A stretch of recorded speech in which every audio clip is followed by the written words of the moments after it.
নমস্কাৰ বন্ধু বান্ধৱীসকল, এই সময়ত গুৱাহাটীৰ ব্ৰহ্মপুত্ৰ নদীৰ পাৰৰ নীলাচল পাহাৰত অৱস্থিত বিখ্যাত কামাখ্যা মন্দিৰত অনুষ্ঠিত হৈ আছে অম্বুবাচী মেলা। এই অম্বুবাচী মেলা মানেনো কি, আজিৰ এই ভিডিঅ'টিৰ যোগেদি আমি আলোচনা কৰিম। বলক তেনেহ'লে ভিডিঅ'টি পলম নকৰি আৰম্ভ কৰোঁ।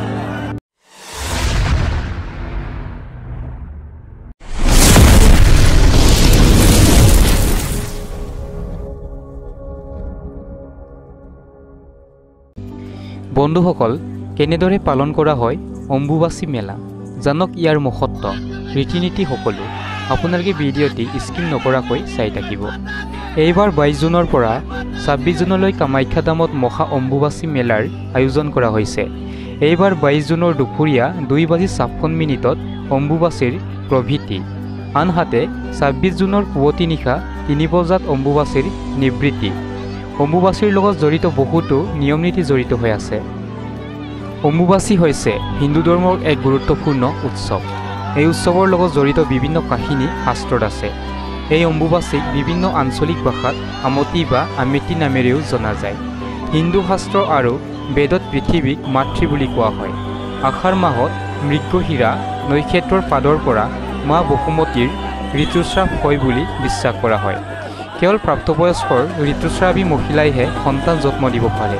সেয়ে অম্বুবাচীৰ পিছত দৰিদ্ৰীও শস্যৰে সেউজীয়া হৈ পৰে। এই সময়ত গুৱাহাটীৰ ব্ৰহ্মপুত্ৰ নদীৰ পাৰৰ নীলাচল পাহাৰত অৱস্থিত বিখ্যাত কামাখ্যা মন্দিৰত অনুষ্ঠিত হয় এই বিশাল মেলা, য'ত সমাগম হয় অগণন ভক্ত, সাধু, সন্ন্যাসী। এই সময়ত 3 দিনলৈ কামাখ্যা মন্দিৰৰ দুৱাৰ বন্ধ কৰি ৰখা হয়। অৱশ্যে চতুৰ্থ দিনা সাধাৰণ ভক্তৰ বাবে মন্দিৰৰ দুৱাৰ মুকলি কৰা হয়। অম্বুবাচী উৎসৱৰ ভাৰতৰ কেইবাটাও স্থানত ৰাজা উৎসৱ হিচাপেও পালন কৰা হয়। অম্বুবাচী কেতিয়া পালন কৰা হয়? এইবাৰ 22 জুনৰ পৰা 26 জুনলৈ কামাখ্যা ধামত মহা অম্বুবাচী মেলাৰ আয়োজন কৰা হৈছে। এইবাৰ 22 জুনৰ দুপৰীয়া 2:56 অম্বুবাচীৰ প্ৰভৃতি, আনহাতে 26 জুনৰ পুৱতি নিশা 3 বজাত অম্বুবাচীৰ নিবৃত্তি। অম্বুবাচীৰ লগত জড়িত বহুতো নিয়ম নীতি জড়িত হৈ আছে। এইবোৰ মানি চলিলে পৰিয়ালটো ভাল হ'ব বুলি বিশ্বাস কৰা হয়। যুগ যুগ ধৰি কি নিয়ম নীতি পালন কৰা হয় আৰু ইয়াৰ পৌৰাণিক ব্যাখ্যা জানো আহক।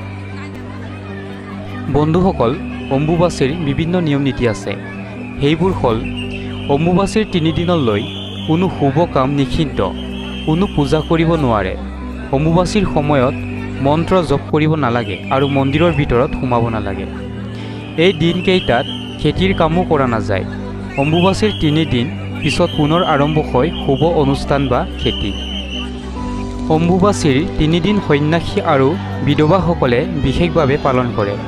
অম্বুবাচী উপলক্ষে বিভিন্ন পৰিয়ালৰ বিধৱাসকলে 3 দিন বিশেষ ব্ৰত পালন কৰে। 3 দিন পিছত চাবোনেৰে কাপোৰ কানি আৰু বিচনা আৰু গা ধুই তাৰ পাছত পাকঘৰত প্ৰৱেশ কৰি স্বাভাৱিক জীৱনলৈ ঘূৰি আহে। এই 3 দিনত সাধু, সন্ন্যাসী, বিধৱা, মাহেকীয়া হোৱাসকলে মাটিত জুইত ৰন্ধা বস্তু একো নাখায়, কাৰণ পৰম্পৰাগত বিশ্বাস অনুসৰি ঋতুস্ৰাৱৰ সময়ত মহিলা অপৰিষ্কাৰ হৈ থাকে। একেদৰে অম্বুবাচীৰ সময়তো পৃথিৱী অশুচি বুলি বিশ্বাস কৰা হয়। এই 3 দিন বিভিন্ন ফল মূল খাই পাৰ কৰা হয়।